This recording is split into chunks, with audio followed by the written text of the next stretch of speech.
श्री स्वामी समर्थ. तर लवकरच चैत्र पौर्णिमा येत आहे आणि 1 आणि 2 तारखेला आपल्याला पौर्णिमा कधी साजरी करायची आहे हे आपण या व्हिडिओमध्ये जाणून घेणार आहोत. तसेच ज्यांना असं वाटतं की आपले प्रारब्ध खराब आहे किंवा प्रारब्धाच्या रेषा खराब आहेत, अशा लोकांसाठी काय करायचं किंवा या दिवशी आपल्याला काय करायचं, काय करायचं नाहीये, आपल्याला या दिवशी कोणते उपाय करायचा आहे, या तिथीचा आपल्याला कसा लाभ घ्यायचा आहे, या सगळ्या गोष्टींची माहिती आज आपण या व्हिडिओमध्ये घेणार आहेत. पण त्याआधी तुम्ही जर चॅनलला सबस्क्राईब केलं नसेल तर चॅनलला सबस्क्राईब करून घ्या आणि व्हिडिओ शेवटपर्यंत बघा. तर बघा, चैत्र पौर्णिमा म्हणजेच मन्वंतर तिथीचा योग देखील आलेला आहे. तर म्हणजेच युगादी तिथीचा योग आलेला आहे. तर युगादी तिथी किंवा मन्वंतर तिथी म्हणजे काय हे पण आपण जाणून घेणार आहेत.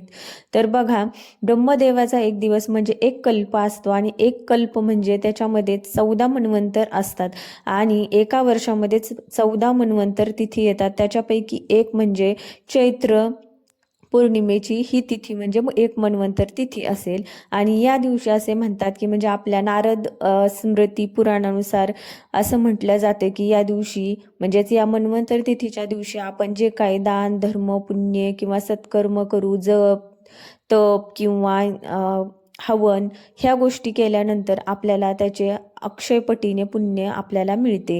ते कधीही नष्ट होणारे पुण्य नसते. आणि बघा, असे म्हणतात की आपण जेव्हा स्वर्गात जातो किंवा कुणी मेल्यानंतर स्वर्गात जातो तेव्हा तिथे आपले पुण्याचा ऱ्हास झाल्यानंतर किंवा नष्ट झाल्यानंतर तिथून आपल्याला परत पृथ्वीवर पाठवण्यात येते, कारण आपले पुण्य संपलेले असते. पण या दिवशी म्हणजेच मन्वंतर तिथीच्या दिवशी जे काय आपण जप तप ध्यान दान धर्म किंवा योग हवन करू त्याचे पुण्य अक्षय राहते, म्हणजे ते जन्मोजन्मी आपल्या सोबत राहते. त्यामुळे या तिथीचा आपल्याला पूर्णपणे फायदा घ्यायचा आहे. तर बघा, तर दान काय करायचं आहे आपल्याला. एखादा जर सदाचारी ब्राह्मण असेल तर त्याला तुम्ही दान करू शकता. थोडेसे धान्याचे दान करा, तुमच्या कुवतीनुसार तुम्ही करू शकता. घरात जर तुमच्या मुंग्या असतील तर त्यांना थोडीशी साखर टाका.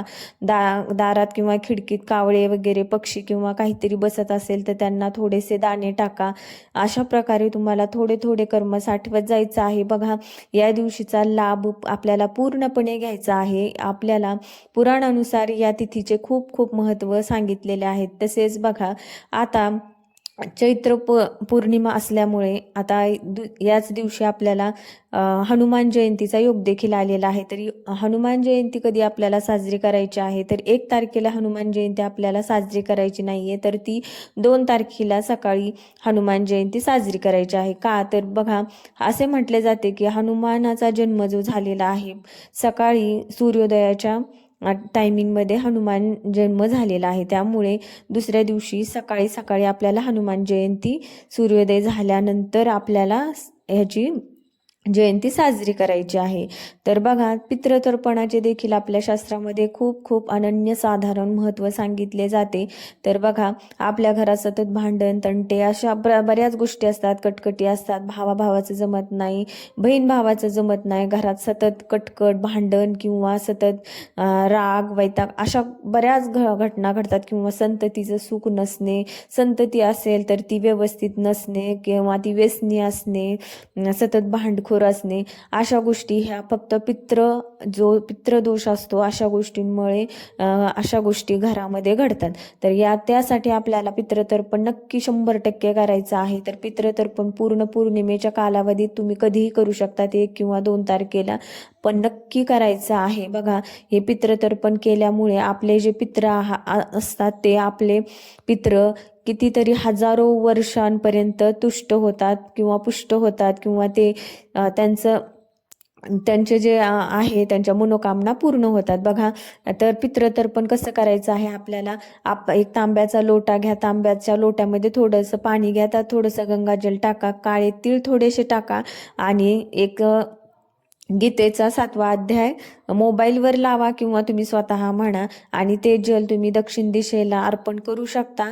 आणि पित्राला अर्पण करताना हे पित्रांनो, मी तुमच्यासाठी गीतेचा 7वा अध्याय केला आहे, एवढी सेवा केली आहे, हे मी पुण्य तुम्हाला समर्पित करतो. तुम्ही संतुष्ट व्हा, संतुष्ट व्हा, संतुष्ट व्हा, अशा 3 वेळेस म्हणून तुम्ही ते पित्रांना अर्पण करू शकता. बघा, या तिथीचा पूर्णपणे आपल्याला लाभ घ्यायचा आहे. तसेच श्री सूक्ताचा श्रीसुक्ताचा पाठ करू शकता तुम्ही. हवन करायचं आहे. तुमच्याकडे जर हवन सामग्री असेल तर ना तुम्ही हवन करताना श्रीसुक्ताचा पाठ करा, किंवा हवन करायचं नसेल तर श्रीसुक्ताचा पाठ नक्की करा तुम्ही, कारण खूप खूप महत्त्व मानले जाते. या दिवशी तुम्ही जे काही कराल त्याचे खूप महत्त्व मानले जाते. तर मंडळी, आशा करते तुम्हाला सगळी माहिती आवडली असेल. भेटूयात नंतर अशाच एका नवीन माहितीसह. तोपर्यंत श्री स्वामी समर्थ. रामकृष्ण हरी. धन्यवाद.